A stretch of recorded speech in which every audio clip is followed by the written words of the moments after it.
আজকে আমি এই গাছটা করার দিয়ে ভালো করে কেটে নিব। হাই হাই, এটা আবার কি হয়ে গেল? আমার চোখের ভিতরে তো ধুলা পড়ে গেছে, এখন তো আর কোনো কিছু দেখতেছি না। আরিয়ান, তুমি জলদি করে আসো, দেখো আমার চোখের ভিতরে ময়লা পড়ে গেছে, এখন তো আর কোনো কিছু আমি দেখতে পারতেছি না।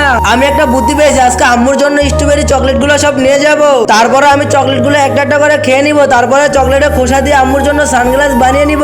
এখন আমি চকলেটে খালি খোসা দুইটা ভালো করে পুরো জোড়া লাগিয়ে নিব। এই তো গরম করা হয়ে গেছে, এখন দুই সাইডে দুইটা পাইপ গরম করে জোড়া লাগিয়ে নিব।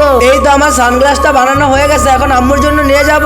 বন্ধুরা, তারপরে কি ঘটনা ঘটে গেল তোমরা তো দেখলে সবাই অবাক হয়ে যাবে। বন্ধুরা, ভিডিওটি দেখার আগে তুমি যদি তোমার মাকে মন থেকে ভালোবেসে থাকো, তাহলে ভিডিওতে একটি লাইক দিয়ে চ্যানেলটিকে একটি সাবস্ক্রাইব করে দাও। আর যদি না দাও, তাহলে বুঝে নিব তুমি তোমার মাকে মন থেকে ভালোবাসো না।